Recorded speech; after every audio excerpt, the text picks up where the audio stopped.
August মাহৰ পৰা অৰুণোদয় hello everyone दायो आं नोंथांमोननि सेराव मोनसे गोदान आपडेट लानानै फैदों बेनो जाहैबाय नोंथांमोननि अरुणोदयनि सोमोन्दै दे लोगोफोर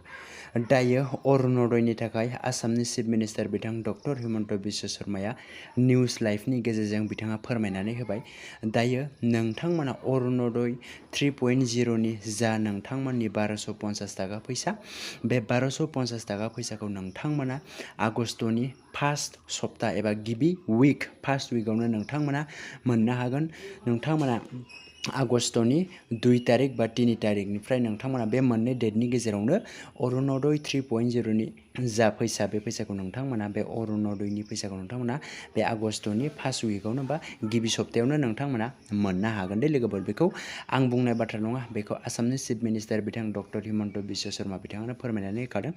आरो बेजों लोगोसेनो जि स्किमफोर दङ जेरैहाय नोंथांमोननि निजुत मयना निजुत बाबु जीवन प्रेरणा CM ट्रिपल ए बेफोर गासैबो आसनिफोरनि गासैबो स्किमफोरनि फैसाखौ मामाया आगस्तनिफ्रायनो माने होजोबगोन होननानै बिथाङा खोथा होदों दे लोगोफोर बेनि भिडिअ क्लिपखौबो आं नोंथांमोननो बे भिडिअनि गेजेरजोंनो शेयार खालामनानै होगोन दे लोगोफोर दायो नोंथांमोना भिडिअ क्लिपखौ मोजाङै नायनानै बुजिनानै लाबानो जाबाय दे लोगोफोर नोंथांमोना माब्ला अरुणोदयनि फैसाखौ मोननो हागोन आरो नोंथांमोना माब्ला निजुत बाबु निजुत मयना जीवन प्रेरणा CM ट्रिपल ए बेफोर गासैनिबो स्किमफोरनि फैसाखौ नोंथांमोना माब्ला मोननो हागोन बेखौ आसामनि चिफ मिनिस्टार बिथाङा अलरेडि फोरमायनानै होखादों नोंथांमोना बे निउजखौ नायोब्लानो नोंथांमोना बुजिनो हागोन दे लोगोफोर যে আগষ্ট মাহৰ প্ৰথম সপ্তাহৰ পৰাই মই চেষ্টা কৰিম 2 বা 3 আগষ্টৰ পৰাই আপোনালোকে অৰুণোদয় আঁচনি আগৰ দৰে লাভ কৰিব আগষ্ট মাহৰ পৰা অৰুণোদয় আপোনালোকে মাহেকীয়া নিয়মিতভাৱে পাই থাকিব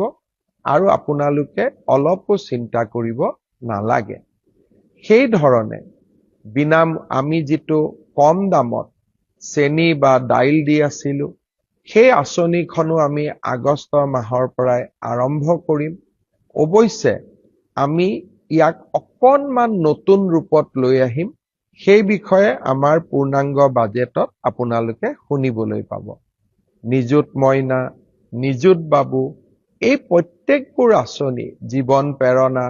এই প্ৰত্যেকবোৰ আঁচনি আমি আগষ্ট মাহৰ পৰা আৰম্ভ কৰিম বহুতে মোৰ ফেচবুকত প্ৰশ্ন সোধে মামা জীৱন প্ৰেৰণা কেতিয়া পাম নিযুত মইনা কেতিয়া পাম আমি গোটেইবোৰ আঁচনি আগষ্ট মাহৰ পৰা আপোনালোকক দিয়া ব্যৱস্থা কৰিম আৰু তাৰ পিছত সমগ্ৰ সময়ছোৱাত আপোনালোকে এই আঁচনি নিৰবিচ্ছিন্নভাৱে পাই থাকিব এই আঁচনিসমূহ চলি থকাৰ লগতে আমি অসমৰ বাবে গ্ৰহণ কৰা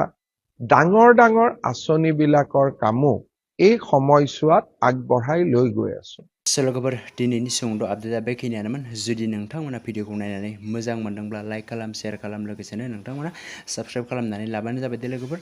नोंथांमोना बेबायदिनो टाइम टु टाइम गोदान गोदान आरो गोनां गोनां स्किमफोरनि आपडेटफोरखौ बे लेटेस्ट बड' इनफरमेशन इउटुब चेनेलनि गेजेरजों नोंथांमोना मोनबाय थानो हागोन दे लोगोफोर थेंक इउ फर वाचिं